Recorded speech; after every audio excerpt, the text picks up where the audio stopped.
שלום, שלום, שלום, שלום, ואין שלום. אבא, אתה שנאבקת מאז עלייתך ארצה ב-49 לשוויון זכויות לפלסטינאים הישראלים ולשלום אזורי, גם אתה התייאשת ונמאסו עליך החיים האלה. אמרת לי שתמות רק שיהיה שלום ולא זכית להגשים את חלומך, וכנראה שגם אנחנו, בניך, נכדיך וניניך, נחיה על חרבנו. הלוואי שאתבדה. בשנה האחרונה אף הפסקת להתעניין במה שקורה בארץ.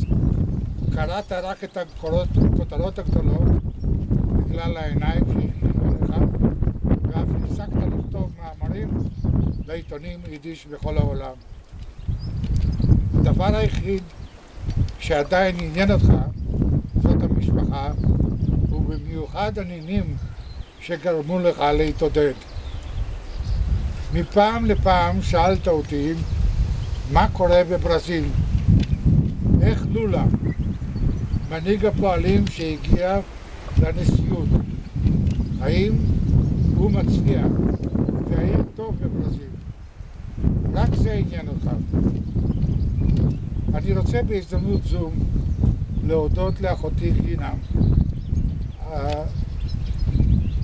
על שלקחה על עצמה את כל העול של טיפול באבא שלנו בגלל מגבלותיי וחוסר הניידות.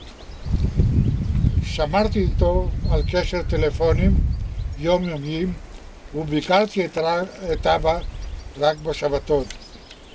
אני רוצה להודות גם לכל הנוכחים שבאו ממרחק, וכמובן למשפחה בתל יוסף שתמיד קיבלה אותנו בסבר פנים יפות והסכימה לקבור את אבא בקבר המשותף ליד אמא קלרה.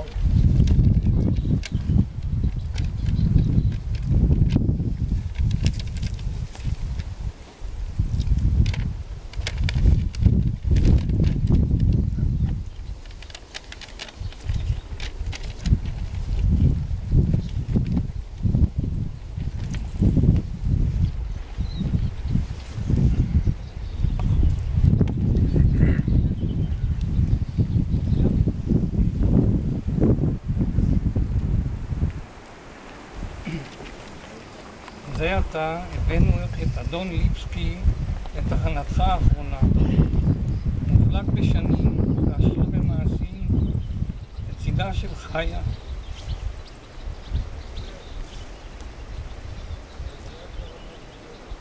ושוב אתם יחד דוממים. חייקה ויוסק, כפי שכיניתם אחד את השני. וכאן העיד שלכם, כפי שקראתם אתם לי. בצעירותי המאוד יחסית קרתה לי מעין תאונת דרכים, נישואי לגינה, והצטרפתי למשפחת ליבסקי. התוודעתי לעולמכם האמוני ולאורחות חייכם, הצניעות, הפשטות, משפחתיות ואישיות כבשו אותי מיד. הוויכוחים הפוליטיים בינינו שעלו לטונים גבוהים לפעמים ולהתרכזויות, שרחו והתרככו בהתערבותן של גינה וחייקה שהסתה אותי שוין יוסק, אבל הם לא פגעו ביחסי הקרבה והערכה. האודיסאה המשפחתית שלכם הציתה את דמיוני.